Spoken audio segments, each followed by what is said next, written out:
واش بصح هادشي كامل غير صدفة؟ واش بصح فاش أيوب بوعدي اختار المنتخب المغربي على حساب فرنسا، وفاش المغرب بدا كيبان كقوة عالمية جديدة، فجأة كيبداو يخرجوا ملفات قديمة وحملات إعلامية في التوقيت الحساس؟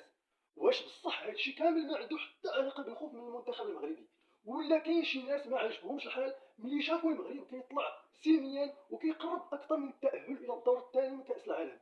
خليكم معايا حتى الاخر، غادي نهضروا بالارقام والوقائع، وغادي نخليكم نتوما تحكموا.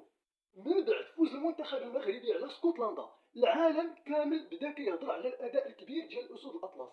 منتخب منظم، منتخب عنده شخصيه، منتخب قادر ينافس اكبر المنتخبات. ولكن وسط الفرحه ديال المغاربه كاملين وقع واحد الامر اللي خلى بزاف ديال الناس يطرحوا علامات استفهام. فجأة رجعت الواجهة قضية قديمة مرتبطة بالعميد ديال المنتخب المغربي أشرف حكيمي. والسؤال اللي داروا الآلاف هو: علاش دابا؟ علاش في هذا التوقيت بالضبط؟ وعلاش في هذا التوقيت بالضبط؟ وعلاش قبل المباراة حاسمة؟ خلينا نكونوا واضحين، حنا ماشي قضاة وماشي محكمة، ولكن عندنا الحق نطرحوا الأسئلة، خصوصا ملي كنشوفوا القضية عندها سنوات وهي مفتوحة. ولكن الضجة الإعلامية رجعت بقوة في واحد المرحلة حساسة بزاف بالنسبة للمغرب. وزيد عليها نقطة أخرى: في هاد الأيام كاملين فرنسا تلقات ضربة رياضية وإعلامية كبيرة. علاش؟ حيت الموهبة الصاعدة أيوب بوعدي اختار المنتخب المغربي على حساب فرنسا. قرار خلى الإعلام الفرنسي يهضر بزاف، وخلى بزاف ديال المتابعين يتسائلوا: واش فرنسا بدات كتخسر المواهب اللي كانت كتعول عليهم؟ واش المغرب ولا مشروع كروي كيجذب اللاعبين اكثر من اي وقت مضى؟ وإلا جمعنا هاد الشي كامل مع النتائج الأخيرة ديال الأسود الأطلس، غادي نفهموا علاش بزاف ديال الناس بداو كيهضروا على احتمال وجود انتقام خبيث من فرنسا. أنا ما كنقولش هاد الشي واقع، وما كاين حتى دليل رسمي كيأكد هاد الكلام، ولكن السؤال مطروح بقوة وسط الجماهير.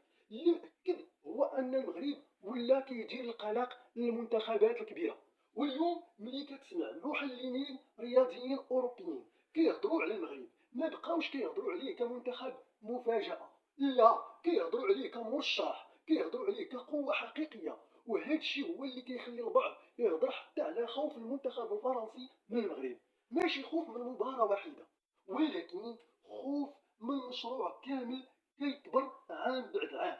شوفوا غير الأرقام: المغرب وصل لنصف النهائي كأس العالم 2022 في قطر، المغرب ولا كيربح منتخبات كبيرة بحال البرازيل، المغرب عنده نجوم عالميين في كل الخطوط، والمغرب اليوم كيقاتل على التأهل إلى الدور الثاني من كأس العالم بثقة كبيرة. هادشي كامل ما جاش من الصدفة. أما بالنسبة للعميد أشرف حكيمي، فهاد اللعيب عطى المغرب أكثر من مرة الدليل على الاحترافية ديالو. رغم الضغط، رغم الهجوم الإعلامي، رغم الضجة، دخل الميدان وخدم خدمته. هادشي هو اللي كيميز اللاعبين الكبار.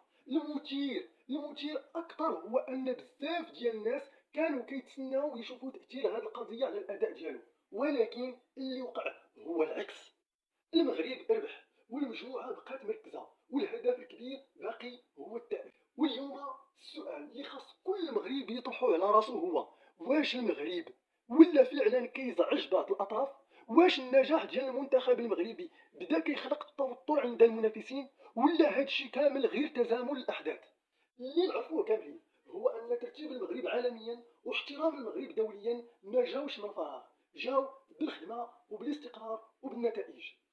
المنتخب المغربي خاصو اليوم اكثر من اي وقت مضى يبقى مركز على الهدف الحقيقي: تحقيق الانتصارات ومواصله الحلم والوصول بعيد في كاس العالم، لان احسن جواب على اي ضجيج هو الانتصار داخل ارضيه الميدان.